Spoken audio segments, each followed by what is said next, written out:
रंभा मालिकेच्या आजच्या भागामध्ये आपण पाहणार आहोत आरोहीच्या हाताला सुई लागलेली असते आणि त्यामुळेच आता जी इरावती असते ती तारावर भयंकर चिडते। तुला गरजच नव्हती तिच्याकडे ड्रेस शिवायला द्यायची। त्यावर तारा इरावतीला सांगते की अगं मी तिच्याकडे ड्रेस शिवायला दिलाच नव्हता, मुळात मी ड्रेस शिवायला दिला होता तो म्हणजे या अर्थाकडे, आणि त्यामुळेच हे सगळं झालेलं आहे। अगं पण तुला कळतंय का अक्षयला काय होईल ते, असे इरावती म्हणते।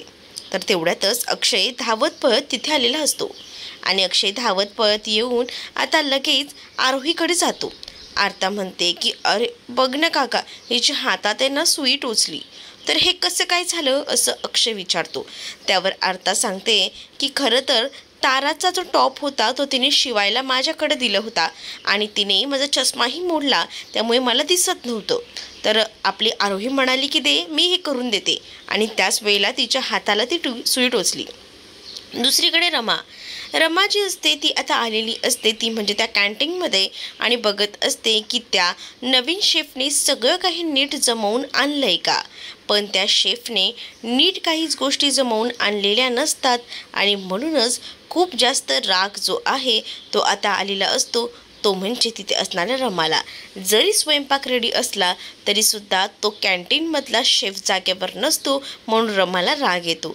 रमा म्हणत असते की अशी कामं कशी चालणार आहेत, पहिल्याच दिवशी जर काम सोडून जर ते पळून गेले तर हे चालणार नाही।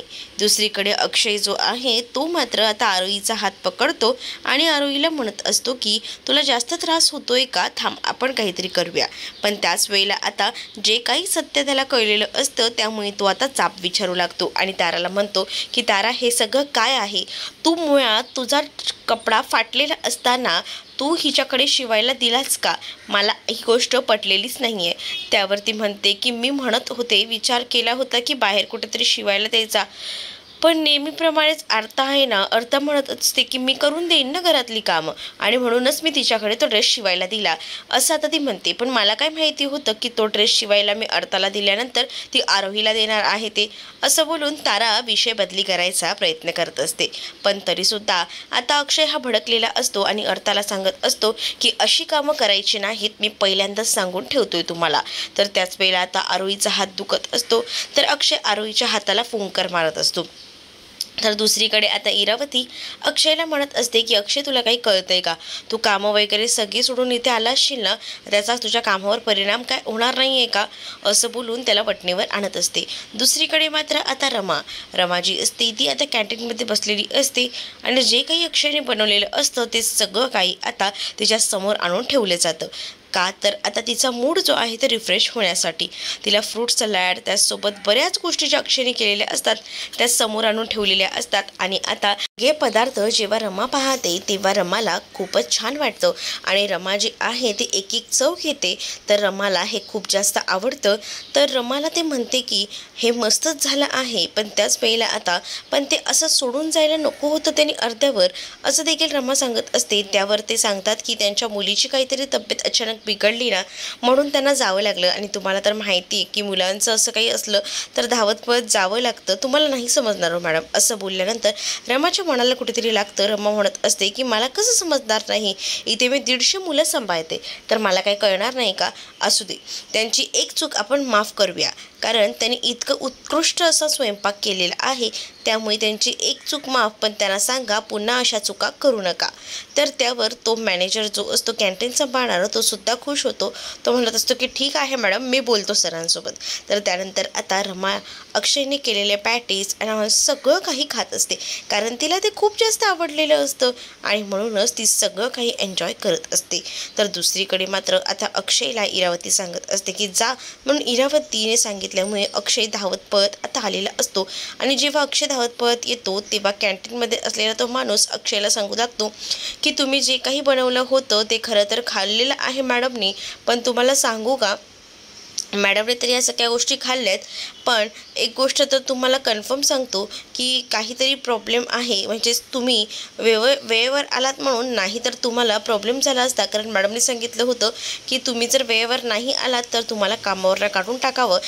त्यानंतर मी तुम्ही जे काही बनवलं होतं ते सगळं काही मॅडमना दिलं, तेव्हा मॅडमना आता विश्वास बसलाय, त्यामुळे एक संधी तुम्हाला मॅडमने दिली, त्यामुळे असं काम सोडून मध्येच जाऊ नका असं देखील आता अक्षयला सांगण्यात येतं. अक्षय म्हणतो की ठीक आहे. तर दुसरीकडे मात्र आता जे गुरुजी असतात त्यांना जाऊन अण्णासाहेब आणि त्याचसोबत रमा आणि साई गेलेले असतात आणि त्यावेळेला गुरुजींना अनेक प्रश्न विचारलेले असतात अण्णासाहेबांनी. कारण अण्णासाहेबांना असं वाटत असतं की लवकरात लवकर हे लग्न व्हायला हवं आणि त्यासाठी त्यांनी बरीच मेहनत केलेली असते. आणि त्याच वेळेला आता ते गुरुजी जे असतात ते म्हणत असतात की लग्नाच्या पहिल्या ज्या गाठी बांधलेल्या असतात त्या अशा सहजासहजी वेगळ्या करता येत नाही. तुम्हाला माहिती आहे का, हे सगळं करणं ना खूप चुकीचं आहे हे देखील म्हटलं जातं.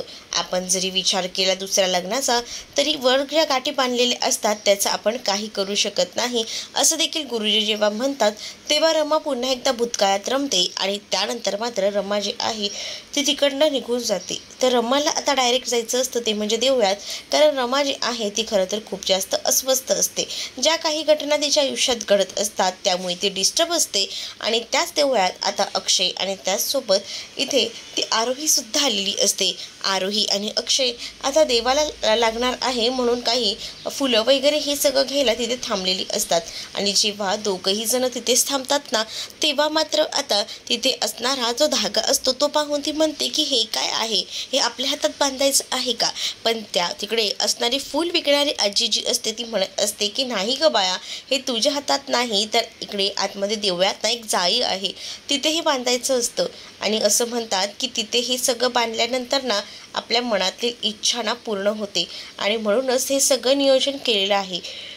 तू सुद्धा बघ बांधून तुझ्या मनातली इच्छा पूर्ण होते का असं देखील तिला म्हटलं जातं. त्यावर आता ती म्हणते की हो मी बांधून बघतेच. तर देव आपल्या अशा सगळ्या इच्छा पूर्ण करतो का. तर ती आजी म्हणते की हो देव आपल्या सगळ्या इच्छा पूर्ण करतो. मग आता मी देवबाप्पाला चॉकलेटचं सांगणार आहे. तर चॉकलेटच्या ज्या काही गोष्टी आहेत ना त्या तू बाबांना सांगून तुला मिळवू शकतेस. पण त्यापेक्षा जर ज्या गोष्टी तुला आयुष्यात पाहिजे आहेत त्या गोष्टी तू देवीकडे मागू शकतेस, त्या तुझ्या इच्छा लवकरच पूर्ण करतील असं देखील आता त्यांनी सांगितलेलं असतं. आणि जेव्हा ही गोष्ट जेव्हा कळते ना तेव्हा मात्र खूप जास्त आनंद जो आहे तो खरं तर आरोहीला झालेला असतो. आरोही म्हणते की बरं झालं मला काहीतरी भेटले, पण आता आपण आपल्या आईलाच देवाकडे मागायचं असं तर कन्फर्म तिचं झालेलं असतं. आणि म्हणूनच ती लगेच आता आतमध्ये जायला निघतात. दोघंही जण जेव्हा आतमध्ये जायला निघतात तेव्हा मात्र आता पुढे जी रमा असते ती सुद्धा त्याच देवळात जायला निघालेली असते. आणि जेव्हा ती त्याच देवळात जायला निघालेली असते ना तेव्हा मात्र सगळं नियोजन आधीच झालेलं असतं. जसं की रमा जी आहे ती आता आपली चप्पल काढते आणि तिकडनं जायला निघते तेव्हाच मात्र रमाची जी सँडल असते ती तिथेच असते. तर जेव्हा आतमध्ये जायला निघालेली ही आरोही असते ना तेव्हा ती चप्पल पाहते आणि तेव्हा तिला ही चप्पल बघून ना खूप मोठा धक्काच बसतो. कारण आहे ना तिला ती चप्पल खूप जास्त आवडते. दुसरीकडे रमा जी असते ती देवळात गेलेली असते आणि देवळात जाऊन देवी आईसमोर हात जोडते. आणि मी माझा भूतकाळ का विसरू शकत नाही आहे असं ती देवी आईसमोर म्हणत असते. दुसरीकडे आरोही देवळात जात असताना समोर बघते तर काय रमाची सँडल असते. रमाची सँडल बघूनच आता तिला खूप जास्त आनंद झालेला असतो. ती पाहते तर काय बापरे ही सँडल किती भारी आहे ना बाबा, बघा ना मला ना अशीच सँडल हवी आहे असं देखील ती अक्षयला म्हणत असते. अक्षय तिच्यावर चिडतो आणि म्हणतो गे काय करतेस तू, या कोणाच्या तरी दुसऱ्यांच्या चपला आहेत आणि या चपला तू घालून बघतेस. अरे नाही नाही नाही काढ पहिले कोणतरी बघेल ना असं बोलून ती आता भयंकर चिडलेली असते. आणि ती आता सांगत असते की नाही ना मला ही सँडल खूप आवडली, मला अशी एक सँडल घेऊन देशील ना. तर असं सांगितल्यानंतर अक्षय म्हणतो की हो मी घेऊन देईन. तर दुसरीकडे मात्र आता रमा जी आहे ती देवासमोर हात जोडून उभी असते. तर त्याच देवळात अक्षय आणि आरोही सुद्धा आलेले असतात. रमा देवासमोर हात जोडून म्हणत असते की माझ्या आयुष्यात काय वाढवून ठेवलेस खरंच कळत नाही. अण्णासाहेब म्हणतात की भूतकाळातल्या गोष्टी विसरून भविष्यात आपण एंटर करायचं असतं, पण मी अजूनही भूतकाळ माझा विसरू शकलेली नाहीये असं देखील ती देवी आई समोर म्हणत असते. तर दुसरीकडे आरोही आणि अक्षय त्याच देवळात आलेले असतात आणि ते सुद्धा देवी आई समोर आता हात जोडून उभे असतात. कारण आता त्यांना सुद्धा मनातल्या इच्छा पूर्ण करायच्या असतात. म्हणूनच तर त्यांनी तो धागा सुद्धा आणलेला असतो. अगदी अक्षय आणि रमा ऑपोजिट साईडलाच उभे असतात. जेव्हा अक्षय त्या देवळात आलेला असतो तेव्हा रमाला कुठेतरी आतून असं वाटत असतं की आपल्या जवळची व्यक्ती या देवळात आहे. तर आरोही सुद्धा आता देवबाप्पाला नमस्कार करत असते. तर दुसरीकडे मात्र आता अक्षयने जो धागा आणलेला असतो तो धागा अक्षय बांधणार असतो आणि तो सुद्धा रमाच्या समोर असलेल्या त्या जाईवरच आता अक्षय जो आहे तो आपल्या मनातल्या ज्या काही गोष्टी आहेत त्या देवापुढे सांगत असतो आणि म्हणत असतो की माझी इच्छा पूर्ण नाही केली तरी चालेल, पण माझ्या मुलीच्या सगळ्या इच्छा पूर्ण कर, तिला जे जे हवंय ते सगळं काही पूर्ण कर, असं देखील देवासमोर हात जोडून अक्षयने म्हटलेलं असतं. तर इकडे दुसरीकडे रमाचं लक्ष समोर जातं तर तिला असं वाटतं की कोणीतरी आपल्या ओळखीचा आहे आणि म्हणूनच ती पाहत असते. तर दुसरीकडे आता अक्षय जो आहे तो मात्र आता त्याला जी काही धागा मिळालेला असतो तो धागा तो आता बांधायला जातो. तर दुसरीकडे रमाचं सुद्धा लक्ष जातं. रमा ही विचार करते की हा धागा जो आहे तो कसाच काही सुटतोय, कारण जो धागा अक्षयने बांधलेला असतो ना त्याची गाठ आहे ना हळूवारपणे सुटलेली असते आणि म्हणूनच रमाचं लक्ष जातं. रमा विचार करते की हा कोणाच्या तरी स्वप्नांचा धागा आहे, तो असा सुटायला नको आणि त्यामुळेच आता त्या स्वप्नांच्या धाग्याला आपण बांधून ठेवूया, जेणेकरून समोरच्याने देखील काहीतरी स्वप्न पाहिली असतील त्याची ती स्वप्न पूर्ण होतील, असंच कुठेतरी आता रमाला वाटत असतं आणि म्हणूनच रमा जी आहे ती त्या गोष्टीचा विचार करते आणि तो धागा बांधते. तर दुसरीकडे आपल्याला पाहायला मिळतं रमा आता घरी आलेली असते. ती विचार करत बसलेली असते, कारण ती म्हणत असते की आज देवळात काहीतरी होतं जे माझ्या अगदी जवळचं होतं, पण मला ते जाणवलं नाही.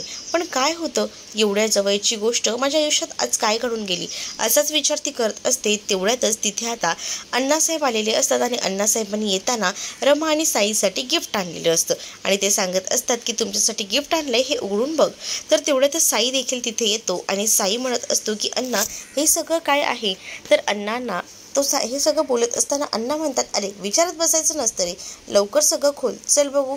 आणि असं बोलून त्याला आता ते सगळं सामान खोलायला लावत असतो आणि ते काही दोघंही जण ऐकत नसतात. परंतु आता जे अण्णासाहेब असतात ते म्हणत असतात की तुम्ही दोघंही ना अनरोमॅन्टिक आहात. खरंच माझ्या काळात जर मला असं कोणी गिफ्ट दिलं असतं ना पहिल्यांदा मी ते उघडून बघितलं असतं, पण तुम्ही कसले, तुम्ही तर अनरोमॅन्टिक आहात ना. आणि त्यानंतर आता त्यांनी ते गिफ्ट ओपन केलेलं असतं.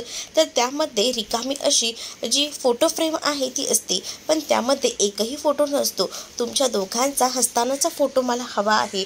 तो फोटो आपण या फ्रेममध्ये लावायचा आहे, म्हणजे कसं ही फ्रेम छान दिसेल आणि उठूनही दिसेल. पण आता या दोघांचाही एकत्र असं हसताना फोटो नसतो ना, म्हणूनच आता अण्णासाहेबांनी सोबत येताना फोटोग्राफरला सुद्धा बोलवलेलं असतं आणि त्या फोटोग्राफरला समोर आल्यानंतर अण्णा जे असतात ते सांगू लागतात की या दोघांचेही छान हसताना फोटो काढायचे आहेत. एवढी स्माईल असली पाहिजे ना की हे घर एकदम प्रसन्न असायला हवं. जसं की गुरुजींनी सांगितलंय की सतत जर फोटो बघत राहिलात ना तर नक्कीच तुमच्या मनात थोडेसे विचार येतील आणि म्हणूनच आता कोणत्याही गोष्टीचा विचार नाही करायचा, तुम्ही छान फोटो काढायचे आहेत असं देखील आता सांगितलं जातं. साई आणि त्याचसोबत रमाचा नाईलाज होतो, त्यांच्याकडे दुसरा कोणताही ऑप्शन उरत नाही, कारण अण्णा या ज्या काही सगळ्या गोष्टी आहेत ते स्वतःहूनच ठरवत असतात आणि त्यांनी फोटोग्राफरला सुद्धा तसं सांगितलेलं असतं की या दोघांचे छान असे फोटोज काढ, म्हणजे दोघंही जण हसताना आणि जवळ असायला हवेत आणि त्यांचा फोटो मला आता या घरात लावायचा आहे, तो सुद्धा हसताना स्माइली फेसवाला, आणि त्यामुळेच तुम्ही हे सगळं मला करून देणार आहात असं ते फोटोग्राफरना सांगतात. तर दुसरीकडे रमा आणि त्याचसोबत साई एकमेकांकडे पाहत असतात. दोघंही जण खूप जास्त कन्फ्यूज झालेले असतात की अण्णांना कसं समजवायचं, पण अण्णांसमोर रमा काहीच बोलू शकत नसते. अण्णा म्हणतायत म्हणून रमा आता साईसोबत फोटो काढायला तयार होते. दोघंही जण जबरदस्ती का होईना त्या फोटोसाठी तयार होतात आणि दोघंही जण तो फोटो काढतात. आता फोटो तर काढून झालेला असतो, पण तो आता फोटो घरातही लावला जातो आणि जेव्हा रमा तो फोटो बघते तेव्हा रमा खूप जास्त चिडते आणि रमा जी आहे ती म्हणते की हा फोटो इथे कोणी लावला. त्यामध्ये रमा आणि साई दोघंही जण हसत असतात आणि तो फोटो जो आहे तो बघितल्यानंतर रमा भयंकर चिडते. तर अण्णा म्हणतात की हा फोटो मी लावलेला आहे, कारण आपण कालच हे फोटो काढलेत, मग काय फक्त ठेवून द्यायला काढलेत का? मी तुम्हाला आधीही म्हटलं होतं की तुमचा मी हा मोठा फोटो बनवून लावणार आहे आणि तसंच मी केलेलं आहे, असं देखील आता रमाला अण्णा सांगत असतात. तर दुसरीकडे अक्षय जो आहे त्याला आता कुठेतरी देवळात कोणीतरी आपल्या जवळची व्यक्ती आली होती आणि त्या सगळ्याचा भास होऊ लागतो आणि तो त्याच गोष्टीचा विचार करत असतो की कोण आली होती देवळात, एखादी व्यक्ती आपल्या जवळची. याच गोष्टीमध्ये तो आता हरवून गेलेला असतो. तर दुसरीकडे आता अर्था आणि त्याचसोबत आरोही या दोघींनाही एका स्कूलमध्ये टाकलेलं असतं आणि त्या स्कूलमध्ये अक्षय त्यांना सोडायला चाललेला असतो.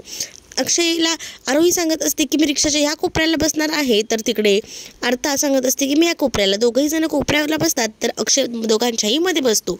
तर आता रिक्षा स्टार्ट होते. तर दुसरीकडे आता आरोहीला गायब करण्याची सुपारी इरावतीने दिलेली असते.